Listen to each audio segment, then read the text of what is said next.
ከ2010 የአውሮፓውያን አቆጣጠር በኋላ የሚወጡ የሞባይል ቴሌፎኖች ባትሪ ድንጋያቸው ወይ ደግሞ ባትሪያቸው አይቀየርም።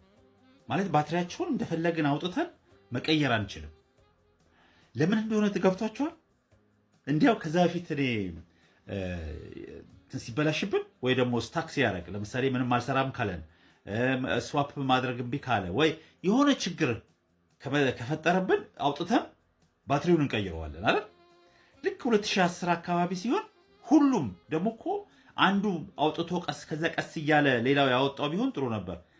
በጠቅላላዎቹ እነዚህ ዋና ዋና የሚባሉ የሞባይል እንትኖች ባትሪያቸውን መቀየር አይቻልም። ባትሪያቸው እንዳይቀየር ያደረጉበት ዋናው ምክንያት ብናጠፋው ራሱ ቴሌፎኑን ሸዳውን ብናረገው ወይ ኤርፕሌን ሞድ ብናረገው የፈለጋችሁትን ብታረጉት ስቲል ሎኬሽን እንትኑ ያስተላልፋል፣ ማይክሮፎኑ ይሰራል፣ በጣም ብዙ ነገሩ ስቲል ይሰራል። ባትሪው ውስጡ ያለው ባትሪው እስካልሞተ ድረስ እሱ እስካልጠፋ ድረስ ትንሽም ነገር ቢሆን ውስጥ ያለው ነገር ያስተላልፋል። ጂፒኤስ ሎኬሽን ኢንዲኬተሩ ይሰራል እና የት እንዳለ ትራክ ማድረግ ይቻላል። ስቲል አጥፍተ ነው ራሱ የውሸት ነው። አሁን ኤርፕሌን ሞድ አድርጉት ወይ እንትኑን አጥፉት የሚባለው ሸዳውን ብናደርገው ራሱ ይሰራል፣ ያስተላልፋል መልእክት። ይህ እንዳይሆን እርስ በራሳቸው እንዳይነጋገሩ ካምፓኒዎች አንዱ ከአንዱ ጋር ተባብሮ ገበያውን ዶሚኔት እንዳያደርጉ። ለምንድን ነው? ለውድድር ለፉክክር ጥሩ ነው፣ ለዋጋ ጥሩ ነው፣ ዋጋ ይቀንሳል፣ ቴክኖሎጂ እንዲያድግ ይሆናል። ሁል ጊዜ ኮምፒቲሽን ፉክክር ሲኖር ጥሩ ነው ተብለው የተሰሩ ህጎች አሉ። ያንን ህጎች የሚያስተዳድር የተፈጠረ ድርጅት አለ። ከ1995 በኋላ የዓለም የንግድ ድርጅት የሚባለ WTO። አሁን WTO ዋናው ስራው እነዚህ ነገሮች ሬጉሌት ማድረግ ነው። አንድ ሀገር ከአንድ ሀገር ጋር ሲገበያይ እንደው መጠናዊ በሆነ መንገድ ለምሳሌ እንበልና አሁን ኢትዮጵያ ቡና ስትሸጥ ቡናዋን ለኬንያ በምትሸጠው ዋጋ ነው ለእንግሊዝም ሀገር ወይ ለጀርመን ሀገር መሸጥ ያለባት። ለምንድን ነው? WTO ሜምበር ከሆነች የዛ አባል የሆነ ሀገር ሁሉ ሲሸጥ ሲቀያየር ወይም ቴክኖሎጂ ላይ እኩል በሆነ ዋጋ፣ በዚህ ላይ ደግሞ ከአንዱ ሀገር ያለ WTO ሜምበር የሆነ የዓለም ንግድ ድርጅት ውስጥ ያለ ሀገር ውስጥ የሚኖር ድርጅት ከሌላው ሀገር ጋር ተመካክሮ ዋጋውን ዶሚኔት እንዳያደርግ ተብሎ የተሰራ ድርጅት ነው።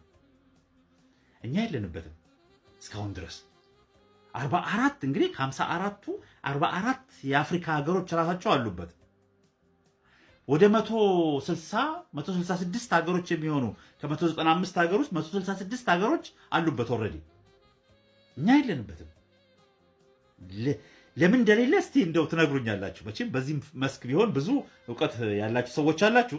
እስቲ ንገሩ፣ ለምንድን ነው እስካሁን ድረስ እኛ ያልገባ ነው? በእኔ በኩል እንደገባኝ ማውቀውን ነገር ልንገራችሁ ምን እንደሆነ። ዋናው ችግሩ የዚህ ድርጅት አንደኛ ድርጅቱ ሲቋቋም ውስጥ ያለውን ፖሊሲ እያንዳንዱ ሬጉሌት የሚደረገውን ስፔሻሊ በምግብና በአትክልት በእንስሳት ላይ በተፈጥሮ ነገሮች ላይ ያሉትን ፓተንት ለመያዝ ሲባል እንደነ ሞንሳንቶ፣ ዋናው ደግሞ ሞንሳንቶ የሚባለው እንግዲህ ስለ ሞንሳንቶ በጣም ብዙ ሰው ይነግረናል። በጣም ብዙዎቻችን መተን ብዙ ነገር የተወያየነው ነገር አለ። ምን ያክል የዓለምን ገበያ ኮንትሮል ያደረጉት የዘር የአትክልት እና የእጽዋትን ጠቅላላ ዘራቸውን GMO አድርገው ጄኔቲካሊ ሞዲፋይድ አድርገው አርቲፊሻል የሆነ ፈጥረው የዓለምን ዘር ኮንትሮል ለማድረግ አጥፍተው የራሳቸው እኛ ከነሱ ብቻ እንድንገዛ ያደረጉት ሲስተም እንደሆነ ብዙ ተናግረናል። ይህ ድርጅት ነው ከአሜሪካ መንግስት ጋር ሆኖ የWTOን ህጎች በጠቅላላ የጻፈው። ኢንቴሌክቹዋል ፓተንቱን በሱ ስም እንዲሆን በካምፓኒ እሱንና እሱን በመሳሰሉት ትልቅ ኮርፖሬሽኖች ስም እንዲሆን አድርጎ የጻፈው ድርጅት ነው። እስካሁን አልገባንም። በዚህ ዓመት ግን ያለፈውን ዓመታት ለመግባት ብዙ አይነት ህጎችን እነዚህ ያሉትን ህጎች የWTO ህጎችን ሁሉ ማሟላት አለብን እንድንገባ ማለት እንዲፈቀድልን ህጎቹን ማስተካከል አለብን። ከህጎቹ መካከል ለምሳሌ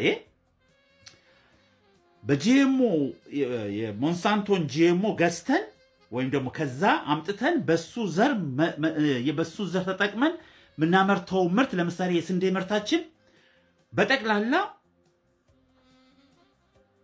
በጂኤምኦ ሲድ ነው ማምረት ያለብን። ወይም ደግሞ ከሞንሳንቶና ሞንሳንቶን የመሳሰሉ ይህንን የደብሊውቲኦ ህግን የጻፉልን ድርጅቶች በነሱ ዘር ነው መጠቀም ያለብን በጠቅላላ እዛ ውስጥ ያለው ማለት ነው። ያን ህግ የጻፈልን ራሱ ድርጅቱ ነው። ሄዳችሁ ተመልከቱት።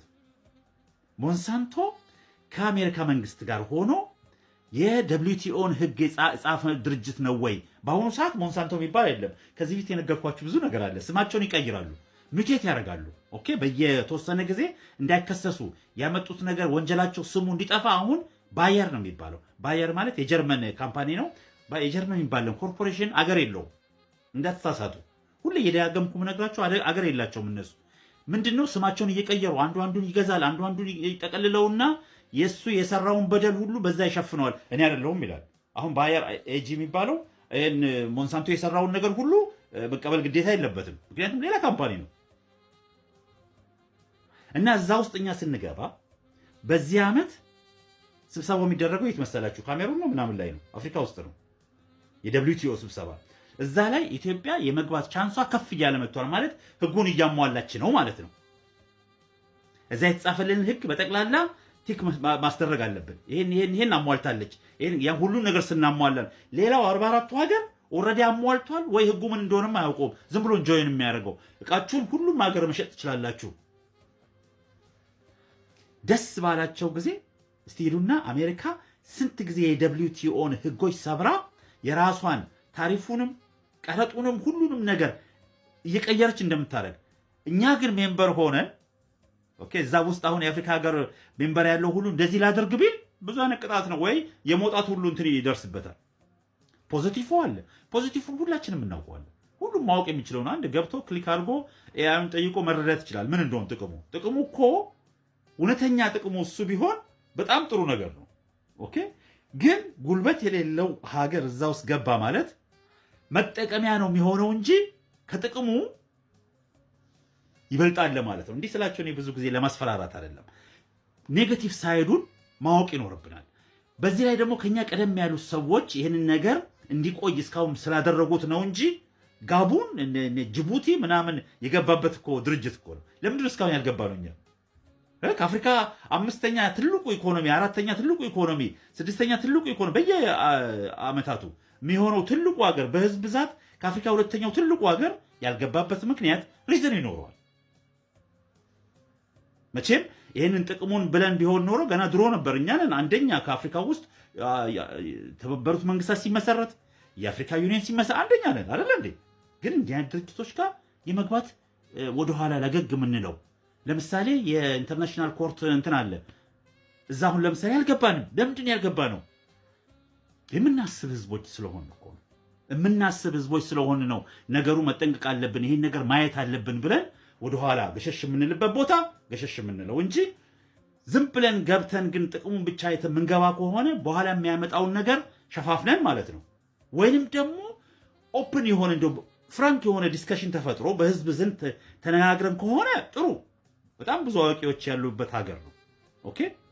እና አሁን በዚህ በማርች ይሁን ኤፕሪል ላይ ጆይን እናደርጋለን ደብሊውቲኦ።